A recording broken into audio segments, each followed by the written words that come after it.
Hi, my name's Amanda, and Jesus gave me a clean slate. I grew up in a home that was filled with just violence and abuse of every kind. And so my mom did her best to work really hard to provide for us and make sure we had what we needed. And one thing that she did was she always took us to church. I prayed every day that God would rescue my mom and sisters and I from our situation. But when it didn't happen in the way that I thought it would, I figured there was something I didn't properly understand about God, or that God didn't love us. And so once I was in middle school, that was when I first started to make attempts to end my life. And after the first time I took an overdose, when I woke up in the hospital, I thought, if God didn't love me or didn't like me before, like, he definitely doesn't like me now, and he's really mad at me. And so I turned to an eating disorder and the occult to try to gain some control over my life. I felt so far from God. Like, if he was real, there was no way that he loved and was forgiving anything that I was doing. And I was having tangible experiences with the occult. So I knew there was also something very real there. But as I got into my late teens and early 20s, the experiences started to scare me a little bit.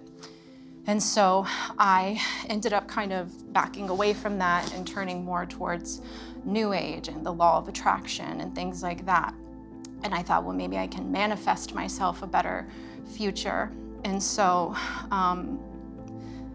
it didn't work, obviously. I was still so unhappy, and my heart was so hard, and I was so bitter, and I hated everybody who had a better life circumstance than I did, and I hated myself more than anything, and just how I felt that I had ruined my own life. And a friend had suggested to me that I go to an OA meeting because there's lots of different people with different food problems there. So I did, and I started going through the steps. And when we got to the step that said you have to admit there's a higher power, I thought, if there is really a higher power, it's surely the God of the Bible, and it's Jesus. I spent about 5 days just praying. Each day I was at work and driving home, and at home I was just praying for God to show me if he's really real, if this is the God that is the God of all gods, then please show me. And on the 5th day, I got down on my knees in the bathroom at work, and I was just praying, and I had this vision of a door opening, and the light came in.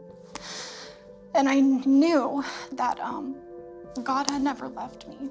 I shut the door, and I had blocked him out, and he was beside me and with me the whole time. And so I went to church that Sunday, and I never looked back. I was just in full understanding of why God allowed the suffering in my life and all the ways that I could then use that for his good and purposes.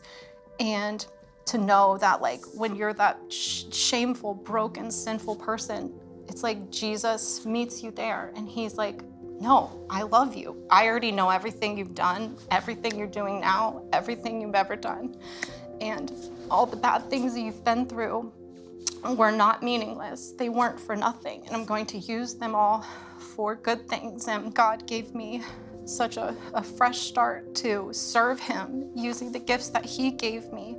And I knew that my whole life did have meaning. It was an actual fresh start, because I could live my life knowing that I'm serving the God who created me and the God who died for me and who loves me. And I knew that if he can forgive me, he can forgive anyone.